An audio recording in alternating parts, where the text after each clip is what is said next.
people, not be smart, my people. I know say most of una know this man, so when they see for my screen here, Ilena Akwa Okuku, I know say most of una know this lady doctor, and he don't come out, can't talk, the challenge, that challenge where he can't present, he can't keep 5 million naira, he can't talk say who go feel challenge, who go fit command the Ebulu, make the Ebulu come down, and he can talk say e no easy for Ebulu to stand on top of table there for 5 hours, and he can bring 5 million down. Say who go fit command the Ebulu, make the Ebulu come down for that place. Say he go give the person 5 million, and that lady daughter when go drag the Ebulu come down. When some people when they there, some lady daughter can't give the boss. I know say most of una see the video where he for the trend or social media, where the guy for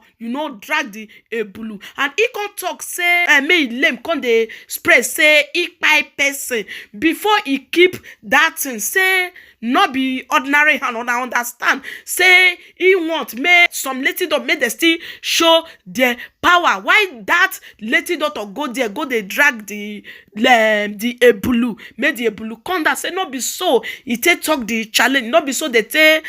take talk and say now so the challenge go be. Why the other lady daughter go there now go they drag the Ebulu down? I will say now it delete for them. They go talk say Akwa Okuku don't buy person, not be small something to my people. May not come be say I too talk, make una listen to him for where he for they explain everything. Igbo Omenala ọmụba akwa na akwa onye ọbụla tụrụ n'ebe ọbala ọla bụ ọgwụ. Ajụ na onye na-ekwu were ọnụ m mara m nwata dibịa, onye nwe ọgwụ na-elele n'aka, onye nwe gwagidere ọgwụ gwọta ego, onye nwe gwagidere ọgwụ rụọ họteelụ na mbọ under 1 year. Ọ dịrọkwa n'izi ịtọ ka họteelụ anyị dị mana ebe aka anyị mepere ka ndị mmadụ lapụ itibe mkpu na before Easter December emepe agba ofu ka o nwee iwe ụnụ ghọtara. Ọ bụ new update. Ọ bụ new update. Nya wele tesa afam na new update. Onye a na-eche eche. A na-eche meche. Nwata dibịa. Ekwubu na onwege ebe mfe ya na Bible. Na onye ọbụla ya adọ ka shi ọ na-ekpere. Anyị nwebe ego asị na nke a karịa na nke a bụrụ ọgwụ ego. Mana ọ bụrụ na ya adụ nka asị na maka na ya edo nka amụ na dibịa na-ejebe kedu ọkwa n'ọhịa ka obi o nwere ezigbo ife dobe anyị ekwugheriwe nchekwagharị ikwu okwu followers akarịa mmọnwụ na-agụ alọ onye ọba na ide mmiri ada egbu onye ọba egbu kama dọọ ya aka na ntị. O nwere iwe nna afụtị on social media na nsị ka ndres ya maka na ịma na onye anọla ebe a nọ n'ozu ya bụ ọchị ebe obido n'ụkwụ, mana onye mara ebe enile ozu ya ama ebe isi do mara ebe ụkwụ do. O nwere iwe nna afụ na social media ya bụ congratulation ihe emere onye lụ họteelụ ị na-akọ ebunu si ebunu asịrọ eji te ebunu ejila ọta ebunu eji mee nke nwa ejila mee nke nwa. Idegolu m congratulation for my new hotel. A boy of 24 years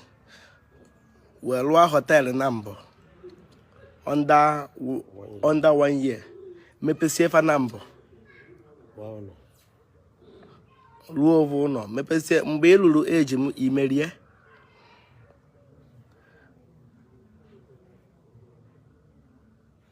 Binya about tomorrow to something moto under 1 year. Nda bunyere evi nda dachile ego nde shop vabala ọkụ enyere ego agụrị ya agụ ụzọ anyị lụrụ agụrị ya agụ street light etiri agụrị ya agụ yala asigodo ka eduka onye a maka na onye too iwe ọma eluo ya arụ ịkọ ya eribe kọba iwe ọzọ. Ka m mee adreesị maka ebunu atọrọ na-ewu on social media. ebunu atọlụ on social media ebunu a na-ese okwu asị na onwe nwa nwata ebunu na onwe nkewa mee nkewa ekwuru m si na onye ọbụla nwere ọgwụ na-eme odogwu nya bịa na ihe ata ebunu na onye ọbụla atọ nwa ebunu na oyi eji sum of 5 million naira wee na uti ebunu ahụ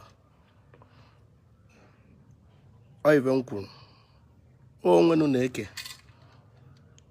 ego ọla ego m ka obodo tụkọta ego ọla m tụkọta ebunu bụ ebunu m ọla m weta mana ọdụ ụzọ na-abụ nji chọọ ime ebunu ahụ ebubu m ụzọ chọọ ka m makwe ya amakwe n'oisi onye nwere ọgwụ ka o jee tọọ one of my boy wee gwa m sị m na ọ bụrụ na amakwe ebunu a amakwe maka na amakwe ya amakwe ọgwụ dị n'ime ya dị ka eletrik onye metụrụ ya aka eletrik ahụ adọgbuo ya o wee sị na onye ọbụla ya eji influence of ego a na-achọ ego akpọrọ afa onye ọbụla eje ka ọma bụ ebunu ndị onye ọbụla metụ ebunu ahụ aka ya anwụ instantly mgbe ahụ echi niile asị na m egbuo mmadụ anyị ka gbapụ ọsọ amị ụbọchị ahụ echi ire ka ndị DSS bịakwa so wee ga-esi nya bụ okwu ọtọ m ụtọ maka na last year niile na mmụọ gba ọkụ na onye nwe anwụ the tin ama m ụdị ego anyị tere ya wee gee ya ntị wee si oke na mụ ya ewere ebunu debe n'elu tebụlụ uti ọgwụ onye nwere ọgwụ kọmandị adị ebunu ya rituo maọbụ ebunu ahụ si n'elu tebụlụ ahụ matuo ọmụ makwere ọlụgal regulation ụfọdụ abịala ebe ahụ mana fa akọkarịzi ndị bịara abịa ndị ile nza afụsị m ibe na a na-akọ social media wee na-asị ọ bụzikwa oyi ndị Igbo dị iwe a na-ekwu iwe a ọ bụzikwa oyi ndị ọba na-ekwu iwe a ihe ejidesi nke iji aka epụ ya na-asị na ndị Yoruba ndị Hausa nkewa mana ọgụ na-egbu nwanne gị mmadụ ihe nga ebunu n'elu tebụl on almost 7 hours ọ dị izi ka iche na ebunu ahụ dị ebe ahụ dọ na nkịtị na mbọ were ebunu debe n'elu tebụl ka ị marụ na ife nye 2 minutes ọmatuo mee ewe ha nga ebunu without ọgbụrị without eriri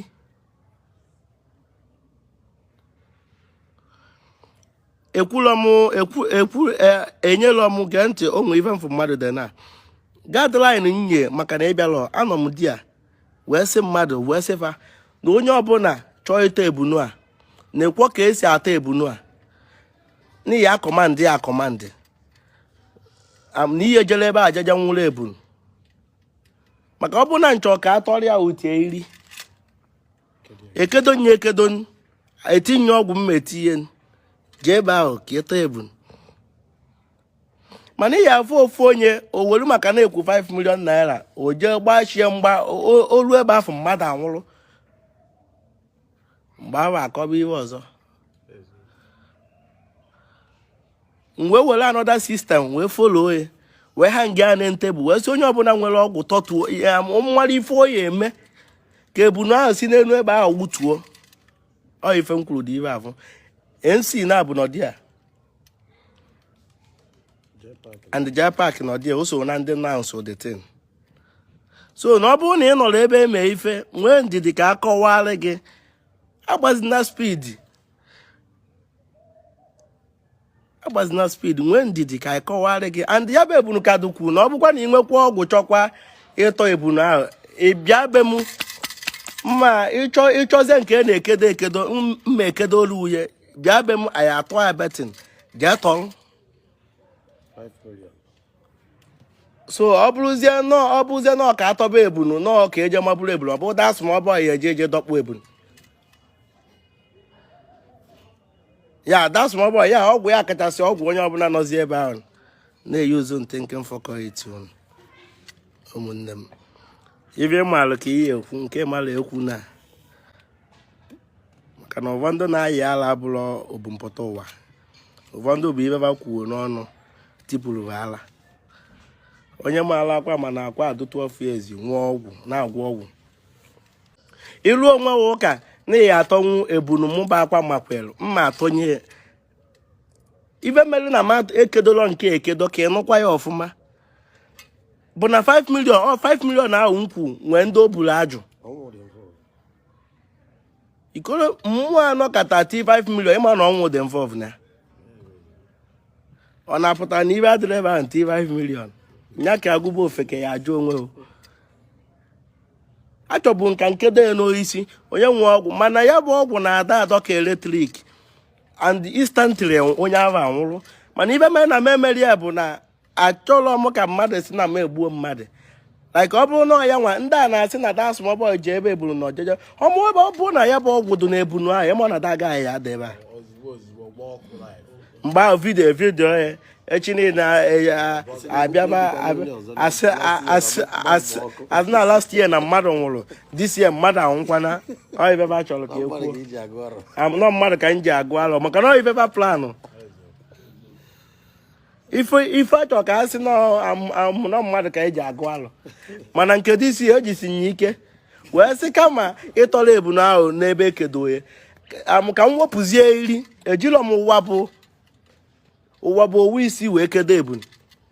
ebunu etinye aka ebunu rigolu n'elu tebụl ekuru ebunu kukobere tebụl igosikwa na akụdoro